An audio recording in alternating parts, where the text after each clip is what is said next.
नमस्कार दोस्तों, स्वागत है आप सभी का एक बार फिर से आपके अपने YouTube channel join tech one में। दोस्तों, जैसा कि आप सभी को पता है कि इस समय यहाँ पर जो प्राइवेट सेक्टर के बैंकिंग हैं, जैसे स्पाइस मनी, पेनियर बाई हो गया, इन सब पे बहुत बड़ा एक तरीके का समस्या खड़ा हो गया है। लोगों का यहाँ पे एईपीएस विड्रॉ होने में बहुत सारी दिक्कतें हैं। वहीं जो फ्रेंचाइजी वाले हैं, बीसी यानी मिनी बैंक वाले हैं, उनके ऊपर दोस्तों किसी तरीके का कोई दबाव या कोई भी देखा जाए तो एईपीएस का लफड़ा उनको देखने को नहीं मिला है। ठीक है, जो यहाँ पर मतलब कि ये प्राइवेट कंपनियां हैं, इनके तहत जो भी रिटेलर बने हुए हैं, जैसे कि आप लोग हैं, सभी लोगों के लिए यहाँ पे बहुत ज़्यादा समस्याएं खड़ी हो गई हैं एईपीएस को लेकर के। ठीक है, कहीं यहाँ पे एईपीएस डिसेबल कर दिया जा रहा है, कहीं आप लोगों को यहाँ पे पार्शियल अमाउंट का सामना करना पड़ जा रहा है, बहुत सारी बातें हैं। ठीक है, तो इसी को लेकर के मैं आप लोगों के समक्ष एक बहुत ही शानदार जो मैटर है वो प्रस्तुत करना चाहता हूँ। अब आप लोगों का सपोर्ट चाहिए कि आप लोग इस बात से सहमत हैं कि नहीं, तो इसके लिए आपको बस ये वीडियो देखना है। बहुत ही काम काम के बिंदु मैं आप लोगों के सामने यहाँ पे प्रस्तुत करने वाला हूँ। तो देखिए, सबसे पहले मैं आपको बताऊं दोस्तों, जैसे आधार कार्ड यहाँ पे आविष्कार मतलब आधार कार्ड का आविष्कार हुआ इंडिया में, उसके बाद जो एनपीसीआई है वह आधार इनेबल पेमेंट सिस्टम, ठीक है, का सॉफ्टवेयर बना लिया। उसके बाद इन्होंने क्या काम किया कि बैंकों से पूछा कि अगर आप लोगों के पास लोड ज्यादा हो तो हमारे पास इसका एक नया निदान मिल गया है। ठीक है, तो बैंकों ने कहा कि बिल्कुल, आप बिल्कुल भी जो चाहें वो कर सकते हैं। तो यहाँ पर एनपीसीआई जो है एक बड़ा कदम उठाते हुए जो मिनी बैंक वाले हैं फ्रेंचाइजी के तौर पे, इन सबको विकसित किया। ठीक है, जब इनको विकसित किया तो देखा कि रिजल्ट काफी पॉजिटिव है। ऐसा सिस्टम ला देने से क्या हुआ कि बैंकों में लाइन लगाने की जो प्रॉब्लम थी वो काफी हद तक कम हो गई। जो यहाँ पे मिनी बैंक वाले हैं वो काफी ज्यादा कस्टमर को रिकवर कर लेते थे, तो काफी ज्यादा कस्टमर का काम यहाँ पे आसानी से हो जाता था, तो ये लोग बैंक जाना बंद कर दिए। इसी का फायदा यहाँ पर जो बड़े बिजनेसमैन हैं वो लोगों ने उठाया। उन लोगों ने क्या काम किया, एनपीसीआई से बात किया। उसके बाद जो एईपीएस वाला सिस्टम था, सॉफ्टवेयर था, उसी को उन लोगों ने अपने मोबाइल फोन में ऐप्स के रूप में लॉन्च करने के लिए परमिशन ले लिया। ठीक है, अब यहाँ पर ये लोग मोबाइल एप्लीकेशन के माध्यम से एईपीएस को लॉन्च कर दिए। ठीक है, तो इसमें इन लोगों ने क्या अलाउ कर दिया कि जो भी रिटेलर्स बनेंगे वो लोग यहाँ पे 1,000 रुपए पे 10 रुपए एक्स्ट्रा कमीशन लेंगे, ये अलाउ कर दिया। ठीक है, तो चूंकि इंडिया में बेरोजगारी बहुत ज्यादा है, इसको देखते हुए काफी युवा परेशान थे, तो उन लोगों ने क्या काम किया कि यहाँ पर एईपीएस के इस सिस्टम को बिल्कुल एक्सेप्ट कर लिया कि चलो कोई बात नहीं, 10 रुपए एक्स्ट्रा मिलेगा तो आसानी से हम लोगों का काम यहाँ पे चल जाएगा। ठीक है, अगर 50,000 रुपए लेके बैठेंगे तो कम से कम 500-600 रुपए का आसानी से डेली इनकम इसके माध्यम से हो जाएगा। तो इसलिए काफी बड़े मतलब पैमाने पर यहाँ पर इससे रिटेलर जुड़ते चले गए। तो यहाँ पर देखा जाए तो जब यहाँ पर रिटेलरों का रुझान देखा गया, कंपनियों ने देख लिया कि काफी ज्यादा लोग इसको अपने हाथों में ले रहे हैं। ठीक है, तो इसको मतलब इसका ग्रोथ देखते हुए बहुत से प्रकार की कंपनियों ने एईपीएस ऐप्स को लॉन्च कर दिया, जिसका परिणाम आप लोग देख सकते हैं। आज की 20 कंपनियां यहाँ मार्केट में अवेलेबल हैं, जैसे कि स्पाइस मनी हो गया, पेनियर बाई हो गया, नोमो पे हो गया, साही पे हो गया, रॉयनेट हो गया, इजी पे हो गया, डीजी पे हो गया, बहुत सारे सिस्टम्स यहाँ पे लॉन्च हो गए। तो सभी की काफी बड़े संख्या में यहाँ पे रिटेलर्स बनते चले गए। अब दोस्तों, यहाँ पे बात समस्या कब उत्पन्न हुई, जब काफी ज्यादा रिटेलर्स यहाँ पे बनते चले गए, तब यहाँ पे एनपीसीआई को लगा कि ये तो बड़ा मामला गड़बड़ हो जा रहा है, क्योंकि यहीं पर काफी लोग ऐसे थे जो कि फ्रॉड भी कर लेते थे। ठीक है, तो फ्रॉड को रोकने के लिए 2024 की स्टार्टिंग में इन्होंने क्या काम किया कि यहाँ पे 2 फैक्टर ऑथेंटिकेशन वाला सिस्टम लागू कर दिया। तो यहाँ पे देखा जाए तो लगभग 99% जो फ्रॉड होता था वो बिल्कुल भी ब्लॉक हो गया। अब फ्रॉड होने के चांसेस बिल्कुल खत्म हो गए। ठीक है, तो यहाँ पर देखिए, यहीं पे रुका नहीं है ये एनपीसीआई, यहाँ पे रुका नहीं, अभी आगे भी बढ़ता चला गया। इसके बाद दोस्तों, इन्होंने एक बहुत ही अजीब सा इंफॉर्मेशन दे दिया। सबसे पहला यहाँ पे जो इंफॉर्मेशन दिया गया वो कस्टमर के पास दिया गया। कस्टमर के पास यहाँ पे एक मैसेज भेजा गया, जिसके माध्यम से उनको ये बताया गया कि आपका जो एईपीएस है वह डिसेबल कर दिया गया है। आप लोग अपने मतलब बैंक में जाएंगे, वहां से अपना एईपीएस को पुनः केवाईसी की मदद से इनेबल करवा लेंगे। चलिए, यहाँ तक कोई बात नहीं है, ये तो काम चलने वाला था। तो यहाँ पे काफी ज्यादा लोगों ने इस बात को एक्सेप्ट भी कर लिया, अपना बैंक जाने लगे, केवाईसी करवाने लगे। हालांकि यहाँ पे इस सिस्टम के दौरान जो एईपीएस रिटेलर्स हैं, इनका जो बिजनेस है बहुत ज्यादा बाधित हो गया। इसमें काफी ज्यादा इनकम घट गई। ठीक है, अभी भी देखा जाए वर्तमान टाइम में भी जितने भी मतलब बैंक हैं, सभी का जो एईपीएस सिस्टम है वो डाउन हो चुका है। ठीक है, सभी मतलब जो बैंक हैं वो अपने अपने कस्टमरों के पास यहाँ पे एपीएस इनेबल डिसेबल वाला जो मैसेज है वो भेजना चालू कर दी है। कोई सा भी बैंक हो, यहाँ पे एसबीआई का भी काफी बड़ा इशू देखने को मिला, बैंक ऑफ इंडिया का काफी बड़ा इशू देखने को मिला, इंडियन बैंक है, पंजाब नेशनल है, बैंक ऑफ बड़ौदा है, जितनी भी बैंकें हैं सभी का ये मामला देखने को मिला। तो यहाँ तक तो कोई बात नहीं है, लगा चलो कोई बात नहीं है भाई, बैंक को लगता है कि अभी कोई डॉक्यूमेंट कोई कागजात अभी सही तरीके से सबमिट नहीं हुआ है कस्टमर का, या जो मॉडिफिकेशन करवाया गया है उसके तहत ये लोग नया डॉक्यूमेंट सबमिट करवाना चाहते हैं, तो कोई दिक्कत नहीं है, सबमिट करवा लें, यहाँ तक तो कोई दिक्कत नहीं। लेकिन समस्या तब खड़ी हो गई दोस्तों यहाँ पे, जब यहाँ पर पेनियर बाई कंपनी ने एक बहुत ही खतरनाक नोटिस दे दिया अपने एप्लीकेशन में।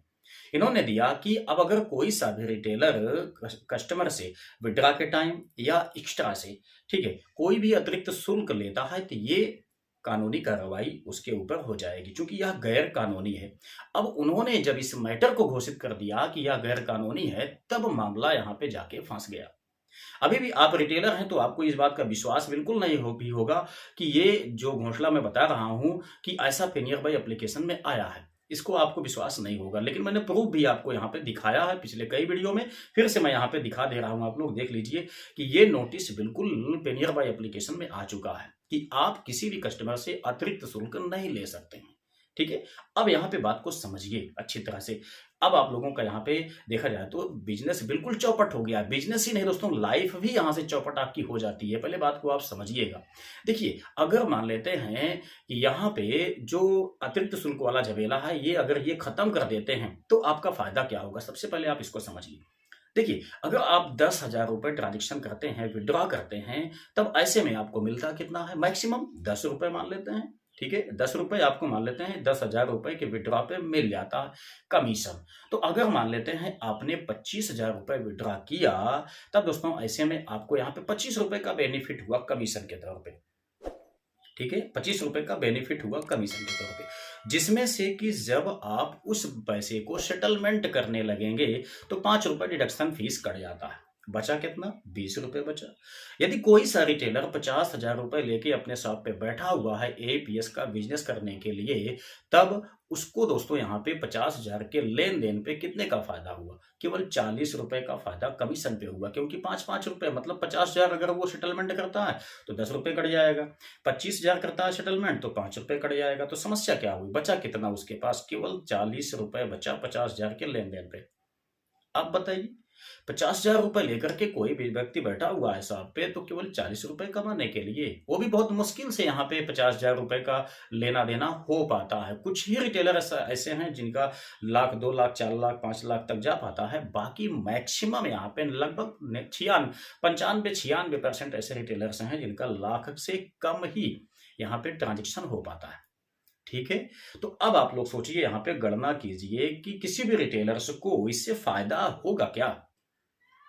अगर 1 लाख रुपए का ट्रांजेक्शन होता है तो 80 रुपए उसको बेनिफिट हुआ, 20 रुपए तो उसका कट गया ना। तो 80 रुपए, 1 लाख का ट्रांजेक्शन में 80 रुपए बनता है उसका, तो बहुत कम बचता है। अब इसी में यहीं तक बात सीमित नहीं है कि चलो कोई बात नहीं है, 80 रुपए मिला, अगर हम 2 लाख का ट्रांजेक्शन करते हैं तो हमको यहाँ पे 160 रुपए मिल जाएगा, यहाँ तक कोई दिक्कत नहीं। इशू तो यहाँ पे अब आने वाला है, क्योंकि अगर आप लोग यहाँ पे ट्रांजेक्शन करते हैं तो कमीशन बेसिस भी आप लोगों का बहुत कम है। दूसरी बात यहाँ पे दोस्तों ये आ जाती है कि आपके पास इनकम टैक्स की रेट भी पड़ सकती है, क्योंकि सेटलमेंट अगर आप करते हैं अपने अकाउंट में तो यहाँ पे इनकम टैक्स की निगाह तो आप पे बनी हुई है, तो आपको आईटीआर फाइल करना पड़ेगा यहाँ पे, या तो फिर आप इनकम टैक्स पे कीजिए। तो समस्या काफी ज्यादा बढ़ गई है। तो मैं यहाँ पे सभी रिटेलरों से कहना चाहूंगा कि अगर आप लोग एपीएस आईडी को चलाना चाहते हैं तो कंपनियों से कम इतना तो मांग अवश्य कर लीजिए कि हम यहाँ पे एक्स्ट्रा चार्ज नहीं लेंगे, लेकिन इसके एवज में आप लोग 1,000 रुपये कम से कम 5 रुपए का कमीशन तो देने के लिए अलाउ कीजिए।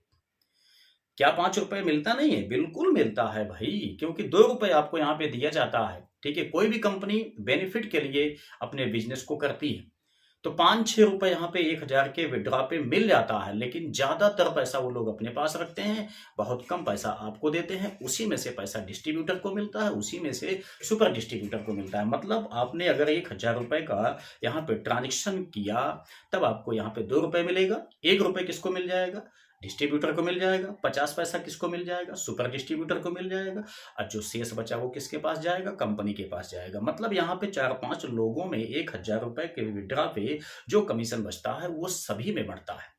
ठीक है, लेकिन काम कौन करता है, सबसे ज्यादा यहाँ पे परेशान कौन होता है, रिटेलर। तो मैं चाहूंगा यहाँ पे कंपनियां रिटेलर को ज्यादा बेनिफिट दे, कम से कम 5 रुपए यहाँ पे, 5 नहीं तो कम से कम 4 तो दें।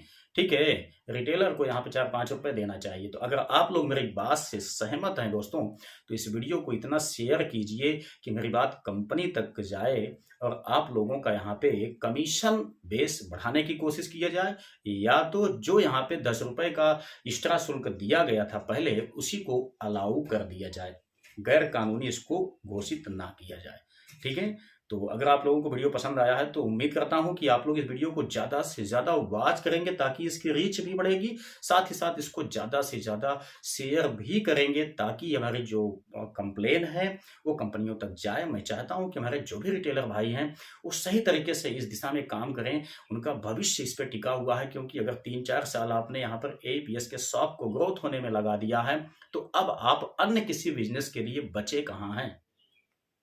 आपने पढ़ाई भी छोड़ दिया मान लेते हैं इसी व्यवसाय के चक्कर में, क्योंकि अगर आप लोगों ने सही तरीके से इस व्यवसाय को अपनाया होगा 2-3 सालों में, तो आपका डेली कम से कम 1,000 रुपए से ज़्यादा यहाँ पे एक्स्ट्रा के रूप में कमीशन या आपका एक्स्ट्रा सब कुछ मिला के अच्छा खासा बन जाता है। तो 30 से 40,000 रुपये यदि आप कमा लेते हैं महीने का, तो काफ़ी अच्छा होता है। ऐसे में काफ़ी रिटेलर्स यहाँ पे कमाने भी लगे थे, उन लोगों ने इस पर डिपेंडेंसी बना लिया था, तो सभी लोगों का यहाँ पे भविष्य खतरे में पड़ गया है। तो इसलिए मैं चाहता हूँ कि आप लोग इस वीडियो को ज़्यादा से ज़्यादा शेयर कीजिए, ताकि हमारी जो बात है वो कंपनियों तक पहुंचे।